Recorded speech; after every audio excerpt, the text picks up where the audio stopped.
1.5 چھوڑ کر کے مرا, 1 لاکھ لڑکے نے لے لیا, 50,000 تمہیں مل گیا. یہ تمہارا 50,000 یہ بینک بیلنس ہے تمہارا, ایک جگہ رکھا ہوا ہے. اس لیے کہ اب تیری شادی جہاں ہوگی تجھے ایک پیسہ تھوڑی خرچہ کرنا ہے, تیری پوری کی پوری کفالت کی ذمہ داری تیرے شوہر کے اوپر ہے. یہ 50,000 تو تیرا ایک طرف رکھا ہوا ہے, اس بیچارے کو جو 1 لاکھ ملا ہے اسے پتا نہیں کہاں کہاں خرچ کرنا ہے. تو تیرے باپ سے جو تجھے 50,000 ملا وہ تو تیرا نفع کا ہے. اس لیے کہ جب تیری شادی ہوگی اور تو اپنے شوہر کے یہاں جائے گی تو تیرے اوپر, تیری ضروریات زندگی کے اوپر خرچ تیرا شوہر کرے گا, تجھے خرچ نہیں کرنا ہے. اور پھر تیرا شوہر مر جائے تو اس کے ترکے میں بھی تجھے ملنے والا ہے.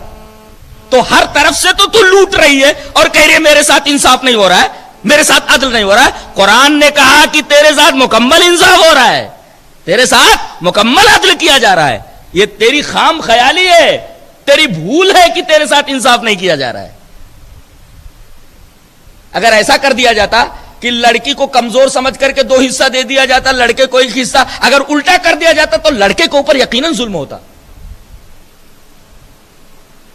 اس لیے کہ ایک تو اسے آدھا حصہ ملا, دوسرے لڑکی آ رہی ہے اس کے عقد میں جو بیوی بن کر کے, اس کے اوپر بھی بیچارہ خرچ کر رہا ہے. اگر الٹا ہوتا تو یہ قرین انصاف نہیں تھا, قرین عدل نہیں تھا.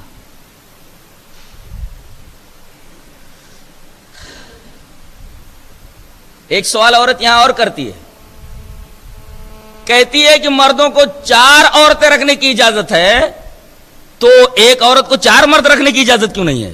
ایسا سوال کرتے ہیں لوگ, ایسے سوالات آتے ہیں.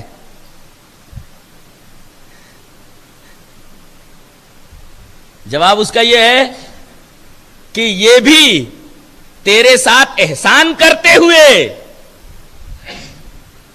ایسا حکم دیا گیا ہے کہ تو 4 مردوں سے شادی نہیں کر سکتی. یہ اللہ کا احسان ہے تیرے اوپر.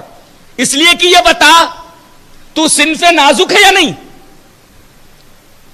مرد کے مقابلے میں تو کمزور ہے کہ نہیں ساخت کے اعتبار سے؟ بولے کمزور ہوں.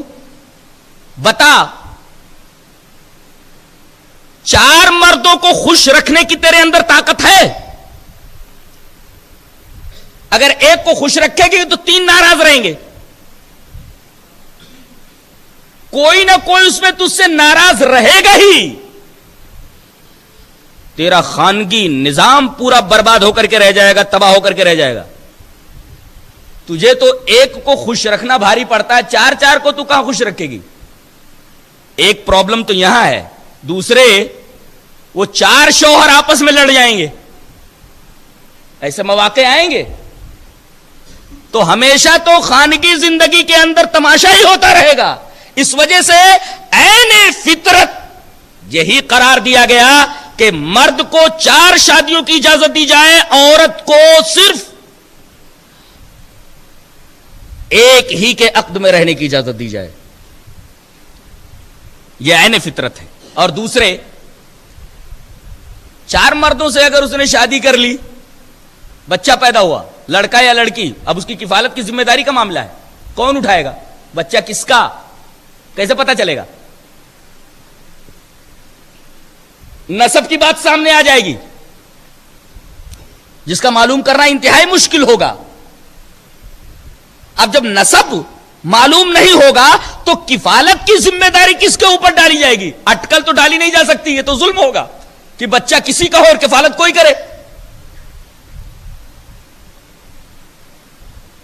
ایک لطیفہ ہے, لوگ کہتے ایک واقعہ ہے کہ امام ابو حنیفہ رحمت اللہ علیہ کے پاس ایک عورت آئی اور اس نے کہا کہ اگر ایک عورت 4 مردوں سے شادی کر لے تو کیا حرج ہے؟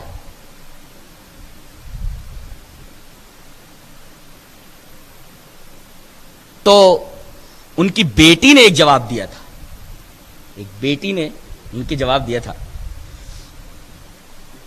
غالباً جواب اس طریقے کا تھا کہ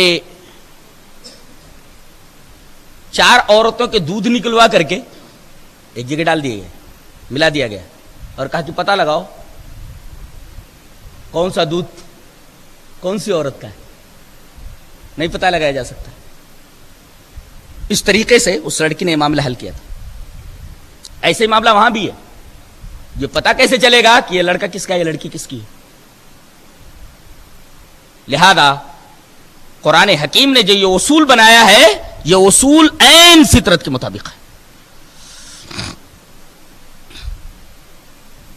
ایک گہرا نقطہ اور بھی یہاں ہے کہ عورت دین میں بھی ناقص ہے, دین میں بھی نصف ہے, اور عقل میں بھی نصف ہے. اور یہ میڈیکل سائنس نے بھی بتا دیا ہے کہ مرد کا دماغ عورتوں کے دماغ کے مقابلے میں 4 گنا زیادہ ہے. یہ میڈیکل سائنس نے ابھی تحقیق کر کے بتایا ہے کہ مرد کا دماغ عورت کے دماغ کے مقابلے میں 4 گنا زیادہ تیز رفتار ہے.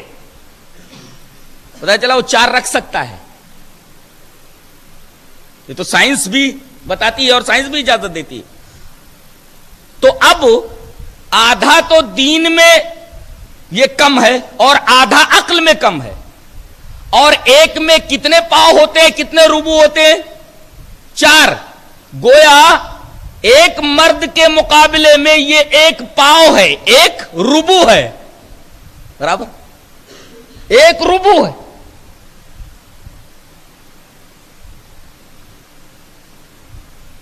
لہذا مرد 4 رکھ سکتا ہے, عورت نہیں. اس کے بعد یہ بتایا گیا کہ شادی ہو گئی, مرد کو قوام بنا دیا گیا اس کی فطرت کے مطابق. جہاں 4 برتن ہوتے ہیں وہاں کھنک ہوتی ہی ہے, اٹھا پٹک ہوتی ہی ہے, آواز آتی ہی ہے. تو اس مسئلے کا حل کہ معاشرتی زندگی میں کبھی کوئی انبن ہو جائے تو کیا کیا جائے؟ مرد جذبات میں آ کر کے فوراً طلاق طلاق طلاق بول دیتا ہے اور پھر بعد میں پچھتاتا ہے. قرآن حکیم نے اس کا طریقہ بتایا ہے کہ دل برداشتہ ہو کر کے عورت کی بد اخلاقی, عورت کی بدصورتی یا کوئی بھی چیز جو انبن کا باعث بنے, اس کی وجہ سے تم جذبات میں آ کر کے فوراً طلاق مت دو, بلکہ اس کا ایک طریقہ ہے. پہلے کیا کرو؟ فعظوہن, ان کو سمجھاؤ. یہ پہلا اسٹیپ ہے. پہلا اسٹیپ طلاق طلاق طلاق نہیں ہے, پہلا اسٹیپ بتایا گیا فعظوہن, انہیں سمجھاؤ. سمجھانے کے بعد نہ مانے تو دوسرا اسٹیپ واہجروہن فی المضاجع, ان کے بسترے الگ کر دو. اس کے بعد بھی نہ مانے تو واضربوہن, تو انہیں مارو. کیسی مار؟ حدیث میں بتائی گئی ہے کہ وہ مار کیسی ہونی چاہیے, ایسی نہیں جو ہڈیوں کو توڑ دینے والی ہو. اٹھا لیتے ہیں ڈنڈا اور پوری طریقے سے پیٹنے لگتے ہیں جیسے گدھے کو پیٹا جاتا ہے. قطعاً نہیں, ایسی مار کی اجازت نہیں ہے, اور نہ تو اس کے چہرے کے اوپر آپ مار سکتے ہیں. ایسی مار جو توڑ پھوڑ والی نہ ہو, جیسے ایک استاذ لڑکا سبق نہ یاد کر سکے تو تادیباً 2-4 چھڑیاں اسے رسید کر دیتا ہے. اس طریقے کی مار ہونی چاہیے تادیب کے لیے.